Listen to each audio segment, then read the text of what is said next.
Hello friends, मेरे दर्शकों, मेरे किसान भाई और बहनों, आप सभी का एक बार फिर से हिंद किसान के इस वीडियो में स्वागत है। मैं हूं आपके साथ अनिका। कृषि से जुड़े 3 अध्यादेशों ठेका खेती, मंडी अधिनियम में बदलाव और आवश्यक वस्तु अधिनियम में प्रस्तावित बदलावों ने 27 सितंबर को प्रेसिडेंट के हस्ताक्षर के बाद अब कानून की शक्ल ले ली है। लेकिन मोदी जी और कृषि मंत्री नरेंद्र सिंह तोमर पिछले कुछ दिनों से इन कानूनों को लेकर जो सफाई पेश कर रहे हैं उसमें कई विरोधाभास सामने आ रहे हैं। ये हम नहीं कह रहे हैं, ये बात आंदोलित किसान, एक्सपर्ट्स, किसान संगठन से जुड़े लोग बोल रहे हैं। उनका कहना है कि हम अपने मन की बात आप तक पहुंचाएं और अगर आपके मन में भी कुछ इसी तरह की शंकाएं, कुछ भ्रम, कुछ विरोधाभास सामने आ रहे हैं, कुछ व्यवहारिक दिक्कतें सामने आ रही हैं, तो अपने कमेंट्स इस इनबॉक्स में लिखें, अपना नंबर साझा करें ताकि हम उन पर बातचीत कर सकें, आपके मन की बात प्रधानमंत्री मोदी जी और कृषि मंत्री तक पहुँचाएँ और उस पर कहीं ना कहीं बातचीत करने से मेरा मानना है कि एक समझ बनती है और स्पष्टता आती है। तो सबसे पहला विरोधाभास ये है कि जब से ये मंडी बाईपास कानून बना है, जैसे कि कुछ इसे एक्सपर्ट्स इसका नाम इसे मंडी बाईपास बोल रहे हैं, तब से मोदी जी और कृषि मंत्री नरेंद्र सिंह तोमर बार बार ट्वीट कर रहे हैं, बार बार ये संदेश दे रहे हैं कि इस कानून की बदौलत अब किसान का मंडी में शोषण नहीं होगा। वो आड़तियों और बिचौलियों के चंगुल से आज़ाद हैं। ये एक ऐतिहासिक फैसला है, एक देश एक बाज़ार। तो ये प्रावधान लागू होने से किसान अब अपनी फसल को देश के किसी भी कोने में अपने मनचाहे भाव पर बेच सकेंगे। उन्हें ये आज़ादी मिली है, वो इन बंधनों से अब मुक्त हो गए हैं। लेकिन किसानों का कहना है कि मोदी जी, हम तो 1970 से अपनी उत्पाद को कहीं भी, अपनी फसल को कहीं भी बेचने की हमारे पास आज़ादी थी। सुनिए। APMC एक्ट मोदी जी खुद पढ़ लो प्रधानमंत्री जी। APMC एक्ट ਦੇ ਵਿੱਚ ਸਾਨੂੰ 70 ਦੇ ਵਿੱਚ ਹੀ आज़ादी मिली हुई है, जितने मर्जी लै जाइए, जिथे मर्जी जाके बेचिए असी। सुना आपने। तो एक जगह से दूसरी जगह तक अपनी उत्पाद, अपने फसल को पहुंचाने की आज़ादी थी। तो किसानों को ये समझ नहीं आ रहा है कि अचानक आज़ादी की बात इस वक्त क्यों की जा रही है। बात करें मनचाहे भाव मिलने की, तो किसानों का फिर से प्रश्न है, मोदी जी, क्या भाव की कोई गारंटी को तय किया गया है? क्योंकि इन कानूनों में तो MSP को कानून बनाने को लेकर कोई जिक्र ही नहीं है, जबकि जो कृषि मंत्री है नरेंद्र सिंह तोमर, उन्होंने कहा ये तो कानून का विषय ही नहीं है। तो ऐसे में क्या निजी व्यापारियों से किसी तरह का करार है जो वो आपकी इस बात को इतना तरजीह देंगे और अपना जो उनका प्रॉफिट है, वो जो बिजनेस माइंडेड जो व्यापारी हैं, जो प्रॉफिट का लक्ष्य होता है, उसे क्या एक तरफ रख देंगे, उसे नज़रअंदाज कर देंगे?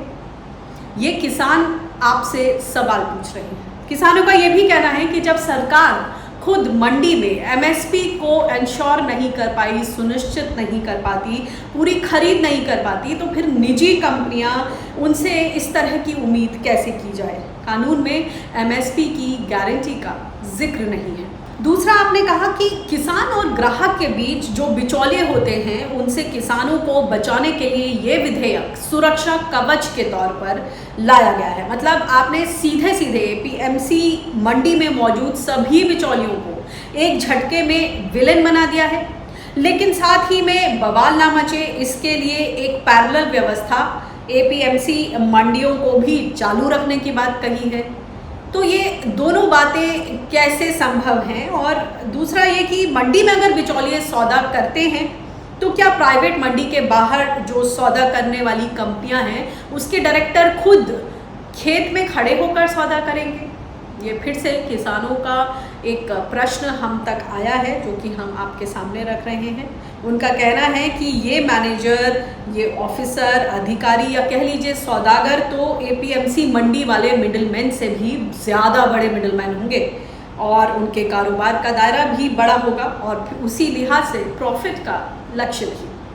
अगर मंडी के आड़ती इतना शोषण करते हैं कि सुरक्षा कवच लाना पड़ा, तो इन्हें मनमानी करने का मौका ही क्यों दिया गया?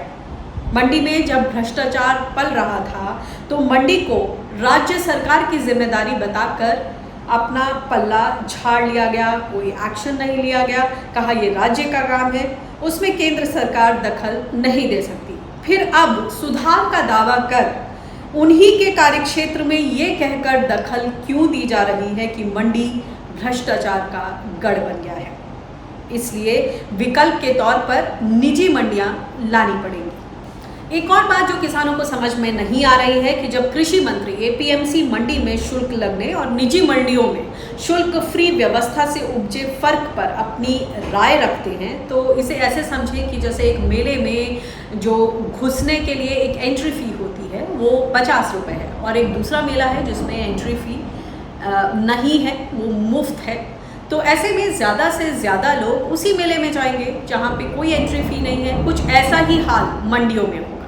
जो मंडी शुल्क लेती है वहाँ पर धीरे धीरे व्यापारी नहीं जाएंगे, व्यापारी नहीं जाएंगे तो फिर कारोबार वहाँ पर ठंडा पड़ेगा, और कारोबार ठंडा पड़ेगा तो जो मंडियों में पीएमसी मंडियों में एमएसपी की व्यवस्था है उस पर भी गाज गिरेगी, और इसी को लेकर किसान आशंकित हैं। जब इस पर कृषि मंत्री तोमर जी से इस बारे में अपनी राय सामने रखी तो उन्होंने बोला कि हाँ, समानांतर व्यवस्था तो नहीं है, फर्क तो होगा, लेकिन ये मामला राज्यों को अपने ही एंड पर उनको इस पे कुछ फैसला लेना होगा, या तो अपना मंडी टैक्स हटा दें या फिर उससे होने वाले नुकसान का कहीं ना कहीं बजट में प्रावधान करें। तो एक तरह से उन्होंने बोला कि ये हमारे अधीन नहीं आता, इसलिए हम इस पर कोई फैसला नहीं ले सकते। मगर अगर ऐसा है तो संविधान में कृषि केंद्र के अधिकार क्षेत्र वाली सूची में नहीं है, फिर क्यों ट्रेड रूट का सहारा लिया गया? कहा गया कि क्योंकि ट्रेड व्यापार केंद्र का विषय है, इसलिए उस लिहाज से सरकार इन अध्यादेशों के जरिए कृषि व्यापार में बदलाव का कानून लाई है। लेकिन क्या ये ट्रेड रूट संविधान में दर्ज जो संघीय ढांचा है उस पर प्रहार नहीं? क्या एपीएमसी मंडी की ही तरह निजी मंडियों में मंडी शुल्क को लेकर समानांतर व्यवस्था कायम नहीं हो सकती? इससे ये निगरानी के दायरे में भी आ जाएंगे। तो ये थे किसानों के ज़मीन से जुड़े जो उनके मुद्दे हैं, उनके मन की बात, उनकी संशय, उनके प्रश्न जो हमने आपके सामने रखे। ये मंडी अधिनियम से जुड़े कुछ भ्रमित करने वाले पॉइंट्स और विरोधाभास जो सामने आए, इनके अलावा हम और भी जो व्यवहारिक दिक्कतें हैं उनको लेना चाहेंगे और आपके ही ज़रिए आपके ही मन की बात प्रधानमंत्री मोदी जी और कृषि मंत्री तक पहुंचाएंगे। तो फिलहाल के लिए इतना ही। देखते रहिए हिंद किसान, और इससे जुड़ी जो तमाम डिटेल खबर है उसको भी आप हमारी वेबसाइट हिंद किसान पर पढ़ सकते हैं। बहुत बहुत शुक्रिया। नमस्कार।